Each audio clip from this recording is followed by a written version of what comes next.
Pillaiyar பட்டியோட special கொழுக்கட்டை தான் இன்னைக்கு நம்ம பார்க்க போறோம். அவ்வளோ டேஸ்டா இருக்கும். கண்டிப்பா ட்ரை பண்ணுங்க. 1 கப் அளவுக்கு பச்சரிசி, 1/4 கப் அளவுக்கு பாசிப்பயிறு, இது ரெண்டையும் நல்லா வாஷ் பண்ணி எடுத்துட்டு 1 மணி நேரம் ஊற வச்சு எடுத்துக்கோங்க. ஊற வச்ச அரிசி இந்த மாதிரி துணியில பரப்பி நல்லா காய வச்சு எடுத்துக்கோங்க. அது காஞ்சதையோ ஒரு சட்டி எடுத்துக்கோங்க. கடாயில இது போட்டு நல்லா வாசம் வர வரைக்கும் வறுத்து எடுத்துக்கோங்க. வறுத்தது மிக்சி ஜார்ல மாத்தி இந்த பதத்துக்கு அரைச்சுக்கோங்க. இன்னொரு கடாய் எடுத்துக்கோங்க. 3 கப் அளவுக்கு தண்ணி, அரைச்சு வச்ச இந்த பொடியை போட்டு நல்லா கிண்டி விட்டுட்டே இருந்தீங்கன்னா இந்த பதத்துக்கு நல்லா திக்காய் வரும். நல்லா இது வெந்ததையோ உங்களுக்கு டேஸ்ட்டுக்கு தந்த அளவுக்கு நீங்க வெல்லம் ஆட் பண்ணிக்கலாம். நான் 1/2 கப் அளவுக்கு வெல்லம் ஆட் பண்ணிருக்கேன். நல்லா கிளறி விட்டு திக்கானதையும் கடைசியா தேங்காய் துருவல், ஏலக்காய் போட்டு நல்லா கலக்கி விட்டுட்டு நல்லா ஆறுனதையும் நீங்க கையில கூட சும்மா உருண்டை பிடிச்சி வைக்கலாம். இல்லைன்னா அழகுக்காக இந்த மோல்டுல கூட வச்சு எடுக்கலாம்.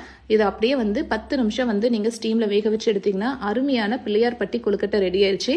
இதை சாப்பிட சாப்பிட அடுத்து சாப்பிடலாம் அப்படிங்கிற ஆர்வத்தை தூண்டுற அளவுக்கு சூப்பரா இருந்துச்சு. நல்லா மென்னு சாப்பிட்றதுக்கு அவ்வளோ டேஸ்டா இருக்கும். கண்டிப்பா ட்ரை பண்ணுங்க. நெக்ஸ்ட் வீடியோல பார்ப்போம்.